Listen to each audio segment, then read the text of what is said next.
Jaya, Jaya. Di sini, tapi ini lahir akan lahir generasi-generasi penerus bangsa yang akan meneruskan bangsa ini. Kalau nanti ini digusur, maka negeri ini sudah tidak baik-baik saja. Kami yang Assalamualaikum warahmatullahi wabarakatuh. Waalaikumsalam. Bareng dengan aktivis mahasiswa 4. Kali ini ada pembahasan tentang usaha mahasiswa karena pandemi corona. Ya mungkin moderator ya Supri lah. Silakan Supri. Iya, assalamualaikum warahmatullahi taala wabarakatuh. Waalaikumsalam. Asa canggung orang di video ya. Benar aja. Jadi kita ngomong. Nah, ini sebelum kita berbicara tentang usaha, itu apa itu usaha? Enggak, gini bahasnya kan anak mahasiswa kan sekarang mungkin bingung dengan taraf ekonomi yang mungkin di masa pandemi, karena tidak menutup kemungkinan semua mahasiswa bukan kalangan menengah ke atas, ada juga kalangan menengah ke bawah. Nah, artinya mahasiswa juga perlu biaya untuk kehidupannya dan perlu biaya juga untuk kehidupan keluarganya. Terkait masalah kuliah, jadi kita bahas dari nol aja kuliah. Apa? Usaha. Apa itu usaha? Jadi usaha itu segala bentuk yang menggerakkan kita untuk menjadi lebih baik. Oh, apa itu usaha? Ya, usaha itu penggerak, bro. Di penggerak badan itu menurut KBBI ya. aku nggak ingin aku nggak ingin lepas dari KBBI karena KBBI itu kan Kamus Besar Bahasa Indonesia sebagai acuan. Jadi usaha adalah kebutuhan sih, bro. Jadi kebutuhan moral, kebutuhan jasmani, rohani juga. Karena kalau kita tidak usaha, ya kita mau makan apa? Ini sebenarnya kayak gitu. Iya. Terkadang emang disangkut pautkan dengan wirausaha. Apa itu wirausaha? Ya. Jadi wirausaha itu segala kegiatannya. Misalkan kita buka pabrik tempe ataupun pabrik tahu. Nah, itu wirausahanya, jenis pekerjaannya. Wirausahawan sebagai wirausaha membuat tempe ataupun tahu. Pendapat Anda. Sekarang pendapat itu apa itu wirausaha itu? Wirausaha itu kan misalkan jadi usaha kan, tadi terbagi menjadi dua kalimat bahasa, ada wira dan usaha. Jadi artinya wira itu kan titik fokus usaha, artinya jenisnya. Wira itu jenisnya, usaha itu adalah yang penggeraknya. Artinya wira usaha itu ya orang yang memiliki usaha kecil-kecilan. Artinya ya betul katakan tempe, ya betul pabrik tempe dan mimitinya pertama itu jadi pabrik tempe, kemudian nanti dia jadi bos tempe lah minimal itu usaha. Ya kalau menurut KPPI juga kan ya.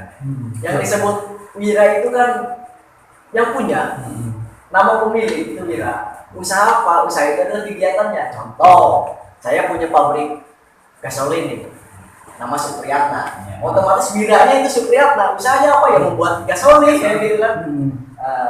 Gitu. Jadi wira usaha itu terbagi menjadi dua kata ya, wira sama usaha. Wira itu namanya, bukan berarti usahanya, bukan berarti produknya. Wira itu namanya, usaha itu kegiatannya.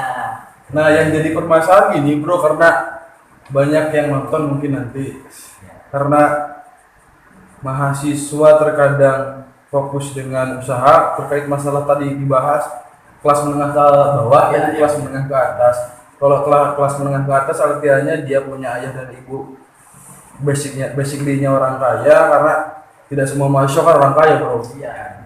Nah, apakah bisa mahasiswa itu berwirausaha gitu? Oh, ya. Apakah bisa mahasiswa itu berwirausaha? Ya bisa. Contohnya, ketika dia punya kemauannya untuk melanjutkan kuliah, ya dia harus bekerja, artinya dalam jenis misalkan dia berdagang, contohnya berdagang minyak wangi ataupun berdagang rokok lah. Nah, itu termasuk jenis wirausaha. ya benar-benar. Jadi kayak gini, untuk kalangan mahasiswa. Solusi. Jadi segini bahas solusinya, Ya, bro. jadi untuk kalangan mahasiswa menengah ke bawah, solusinya bagaimana nih kita mau cara berwirausaha kayak gitu kan. Saya teringat kata-kata Bob Sadino. Apa dia bilang? Setinggi apapun pangkat Anda adalah karyawan. Betul. Ya, betul. Tapi sekecil-kecil apapun usaha Anda adalah bosnya. Nah, dengan demikian, apa sih yang bisa mahasiswa lakukan gitu untuk berwirausaha seperti apa? Ya kita contoh ke lingkungan sekitar dulu aja dah. Kita lihat lingkungan sekitar, apa nih yang bisa dimanfaatkan? Contoh, lahan kosong. Wah, ini bagus ditanam tanaman apa gitu, singkong yang nanti akan dibikin keripik atau gimana, itu bisa. Contoh kita di sini, oh ini pantas untuk dibikin kolam buat ikan gitu kan. Jadi lihat, oh ini bagus, ntar kesini. Nah, itu bisa untuk kelas menengah ke bawah. Nah, gitu kan. Jadi untuk yang kelas ke bawah itu ya, menengah ke bawah itu kalau menurut saya memanfaatkan situasi, memanfaatkan keadaan kita di lingkungan seperti apa. Ya contoh, banyak pesawahan. Ya kita cari ada apa itu, tutut kan, kerang. Iya, betul. Gitu kan. Betul.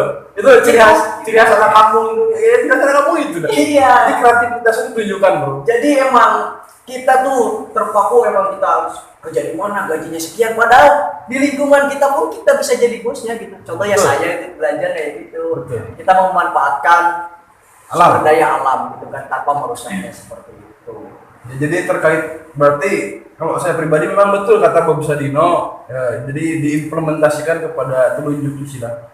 Jadi aku pernah kerja dimanapun gak nyaman, artinya itu gak nyaman itu kita ketika ada di telunjuk orang lain, bro. Ya. Paling gak enak kita ketika ada di telunjuk orang lain. Pribadi tidak ingin ketika telunjuk kita di atas telunjuk orang lain. Ketika orang lain A ya A, tapi kita punya telunjuk sendiri. Kita punya karyawan kita. Itu yang mungkin itu butuh proses. Nah, sekarang solusinya kepada mahasiswa-mahasiswa yang mungkin pandemi ini down secara ekonominya, itu secara bagusnya itu harus seperti apa, bro? Ya, kan tadi saya juga udah jelasin ya tentang memanfaatkan suatu keadaan alam. Jadi kita tuh bingung, misalkan kita mau cari kerja di mana, sedang posisi ya kita manfaatkan aja situasi-situasi seperti itu. Menyangkut tadi dengan pembicaraan diam di telunjuk gitu kan. Sebenarnya itu ada dua. Kita itu jangan hidup di telunjuk orang lain, tetapi hiduplah di ibu jari orang lain. Maksudnya apa? Tadi dikatakan disuruh gitu. Tapi haruslah jadi orang yang diam di ibu jari orang lain. Maksudnya apa? Kita kreatif. Kita bikin apa sesuatu, misalkan dari keripik lah diolah menjadi seblak atau apa gitu kan. Seblak singkong kan belum ada buat tuh. Nah, itu berarti kita bagus, kreatif gitu. Cuman sebelum kreatif ini pasti kita berada di telunjuk orang lain dulu. Ya, jadi Supaya apa? Supaya kita berpikir, oh kamu gitu orangnya, kamu gini. Nah, lama-lama yang diam di telunjuk itu mengerti. Oh gini ya. Oh ternyata celahnya ke sini. Barulah dia bisa ke ibu jari orang lain. Jadi intinya kita itu harus semuanya, jangan cuma bisa mengandalkan kehidupan dari orang lain. Jadi kita harus punya kreativitas untuk menunjang kehidupan ekonomi kita sendiri. Jadi jangan mengandalkan gaji dari orang lain, sedangkan kita butuh pemasukan yang lain ya. Kita harus kreatif kan? Ya, tapi ya silakan. Aku punya solusi untuk kawan-kawan mahasiswa, ini perlu dipecahkan ya. Karena terkait masalah modal, kan usaha itu pasti disangkut pautan dengan modal. Ya. Nah, karena taraf ekonomi kita sulit untuk menemukan modal, ya betul dikatakan bahwa memanfaatkan alam, yang secara gratis lah, alam itu kan menyediakan segala rupa hal. Artinya dikaitkan dengan zaman sekarang, karena serba online juga ya bro. Iya, benar. Jadi ya minimal tutut ya bisa gitu. Jadi tutut dijual secara online itu bagus juga tuh untuk kalangan mahasiswa. Betul kata Supri. Jadi hikmah ini luar biasa ya, karena kuliah juga sambil luar biasa hikmah satu ini. Nah, artinya harus gimana bro? Berarti kita harus memanfaatkan alam, dan di era sekarang karena kita di era zaman internet, apa kita harus terfokus kepada internet itu saja gitu, karena di perkotaannya mungkin jarang ya namanya tutut bro. Jadi begini kan. Pertama kita sebelum kita memasuki internet ya kita harus punya yang pertama itu adalah banyaknya atau stok tutut kita seberapa banyak kayak gitu kan stoknya. Nah ketika kita stok ini ada kurang banyak itu sedikit ya kita coba keliling aja lingkungan dulu. Ketika di keliling lingkungan udah habis ya kita tambah stok terus stok. Nah masih habis di lingkungan ya kita jangan dulu online karena kok di lingkungan juga masih kebeli kok kayak gitu. Nah ketika di lingkungan udah mulai bosan atau gimana ya kita coba online. Yang tadinya di lingkungan harganya 3.000 kita online jadi 5.000 kan lumayan. Dengan persepsi itu ya kita tambah apa? Tambah sendok, tambah sambal kayak gitu. Sistemnya kita DO kayak gitu tuh. Itu bisa untuk modal kan prinsip ekonomi. Modal sekecil-kecilnya untuk mendapatkan keuntungan sebanyak-banyaknya. Ya contoh dari tadi usaha kayak tadi. Tuh, karena dalam satu hadis menerangkan bahwa yang mengangkat taraf ekonomi itu Rasul itu kan berdagang. Iya. Betul nggak bro? Betul. Berdagang. Jadi kita sebagai mahasiswa harus berdagang bro. Karena itu perlu juga. Karena kalau misalkan kerja ya di PHK karena presiden sekarang juga memutuskan aturan dengan DPR itu memutuskan aturan yang sewenang-wenangnya karena bukan satu atau dua bahkan 100 bahkan puluhan ribu lah karyawan di kota kan di PHK kan itu bro. Terkait masalah PHK itu seperti apa bro? PHK? Nah sebenarnya PHK itu ya kena pasal, cuman saya lupa lagi pasal berapa gitu, cuman ada dalam undang-undangnya. Yang pertama orang wajib kena PHK itu yang pertama orang yang melakukan kesalahan yang sangat fatal. Yang kedua orang yang cedera karena misalkan dia bekerja nih kemudian sakit atau kena apalah tangannya atau gimana patah, itu sistemnya emang bisa di PHK gitu, cuman kalau PHK keras ya cuman dikeluarkan mungkin lah dikeluarkan secara halus gitu karena apa ya si cedera ini kan tidak bisa lagi menguntungkan. Nah kebanyakan sekarang orang-orang di PT-PT atau di perusahaan contohlah Samudra, contohlah BKS, contohlah WBI, warung batok industri kan, itu tiap mau lebaran pasti itu dikeluar PHK. Sayangnya mereka nggak tahu, padahal ada pasalnya syarat-syarat hukum PHK itu seperti apa. 32 kalau nggak salah, lupa lagi lah, takut salah saya kayak gitu. Sebenarnya kalau anak-anak yang bisa muda dikasih pengetahuan tentang itu, pasti mereka berontak kayak gitu. Oh betul, karena mungkin kalau kita ngikut ke zaman era peraturan sekarang mungkin karena pemerintah juga sorry ini bukan ajang untuk menjelekan pemerintah karena OTM. Artinya peraturan itu dibuat dengan kepentingan mereka sendiri gitu. Nah artinya gini bro, itu jauh dari pembahasan kita karena judul kita awal itu kan karena usaha di kalangan mahasiswa. Nah terkait mahasiswa karena semua mahasiswa itu tidak semuanya jomblo bro. Karena ada juga yang menikah. Nah cara membagi satu waktu, yang kedua pekerjaan karena kita di mahasiswa kan aktivis mahasiswa karena judul channel juga aktivis mahasiswa. Nah bagaimana bro supaya solusinya ketika ada mahasiswa yang sudah menikah dan dia mampu membagi waktunya untuk usaha suami karena pelayanan suami luar biasa, pelayanan suami dan aktif di mahasiswa seperti apa sih? Oh, untuk jadi maksudnya kayak gini dah. Seseorang itu udah menikah, bukan seseorang sih, dua orang itu menikah. Yang satu misalkan cowoknya yang kuliah ya, kuliah. Tapi dia itu pintar dalam memanage waktu ya. Kapan dia kuliah, kapan kita harus usaha. Tapi yang pertama itu adalah apa? Dukungan dari seorang istri, bro. Percuma kalau dia bisa memanage waktu, aktivis lah atau gimana, gak ada dukungan dari istri ya.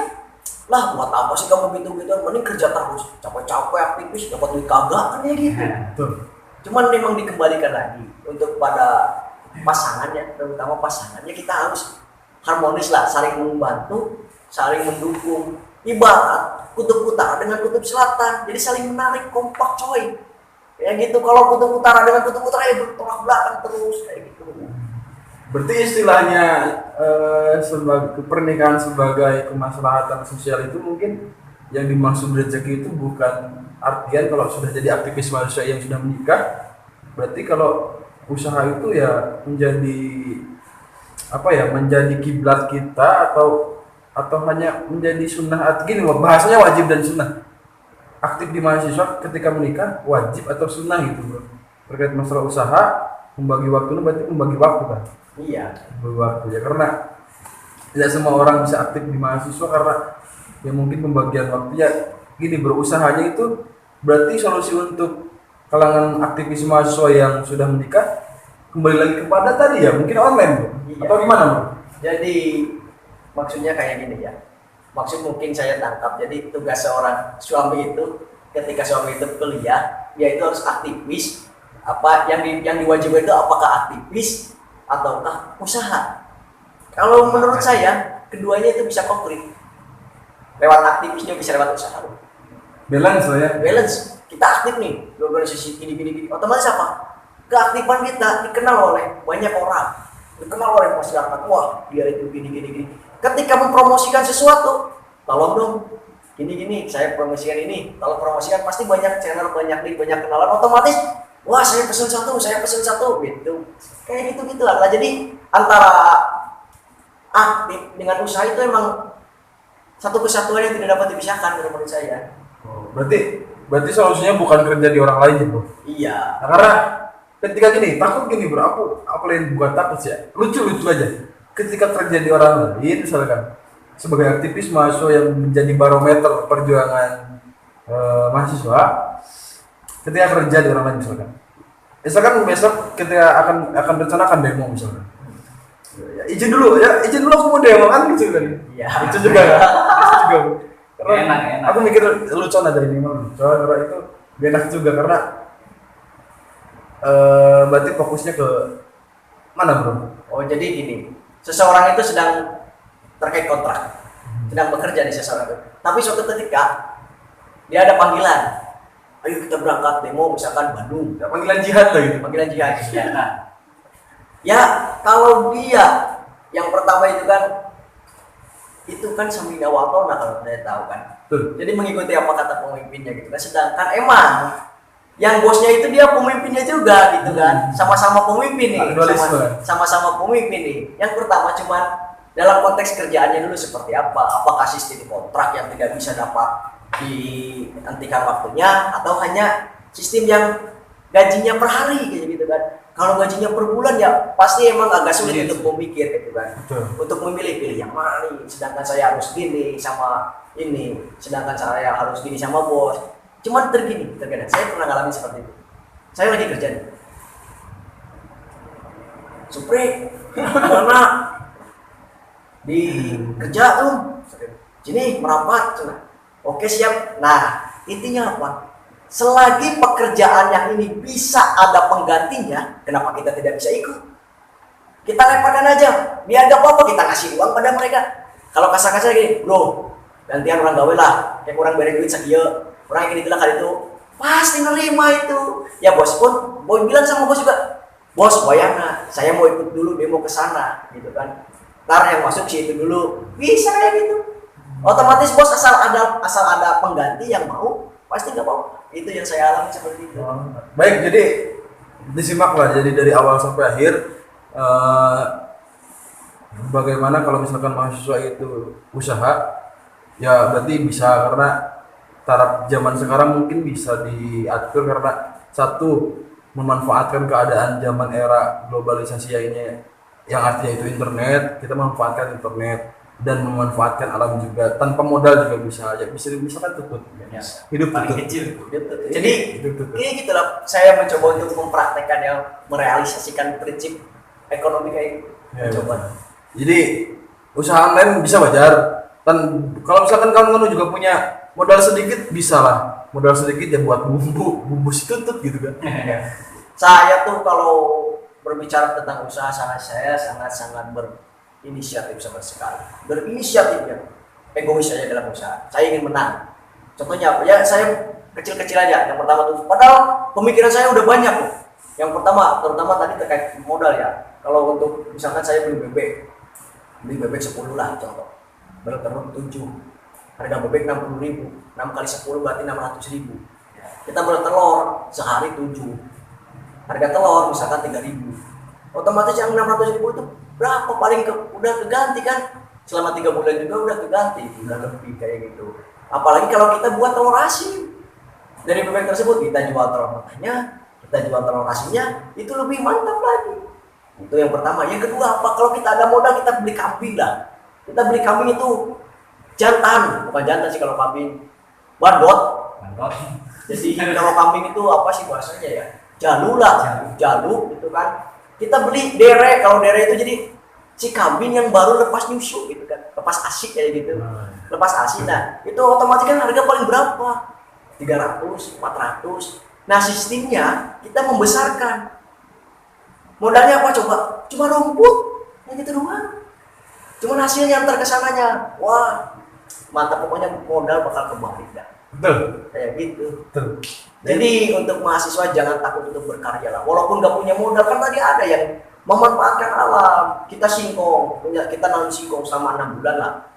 Kita tanam 6 bulan. 6 bulan itu pasti kita panen. Panen itu singkong di gimana? Pertama bikin keripik singkong. Kedua getuk goreng tuh khas Jawa Tengah, mantap banget. Bahkan dijual di rumah, makan getuk goreng. Betul. Pokoknya Solusi. ya gitulah. Solusi dari saudara Supri ya sebagai hikmah. Sekarang solusi dari media komunikasi. Solusinya Jadi gimana? untuk masyarakat menengah ke bawah, kita jangan cuma berdiam diri, artinya kita hanya memanfaatkan usaha dari pimpinan atau pimpinan, tapi kita harus punya kreativitas. Artinya tadi kayak Kak Supri ya, kita harus bisa bergerak tuh. Dari segi ini, oh masa saya harus yang ngurus sih, sedangkan kebutuhan saya banyak nih. Nah jadi kita cari solusi lain, harus usaha gini, buka usaha tutut, setelah itu juga usaha sawah lah, peladang atau gimana gitu. Hidup tutut. Jadi kayak gini ya, saya simpulkan, jadi otomatis kita harus merubah mindset, terutama bagi yang menengah ke bawah ya. Kita kan bayar kalau itu SPP lah, kalau zaman sekolah dulu kan. Kalau sekarang itu apa namanya? Ya, SPP, biaya semesteran. biaya semesteran gitu kan, sebulan misalkan 200, kita nganggur, kita hanya diam saja. Jadi kan berpikir gimana cara dapat uang 200 tuh, baik bukan ya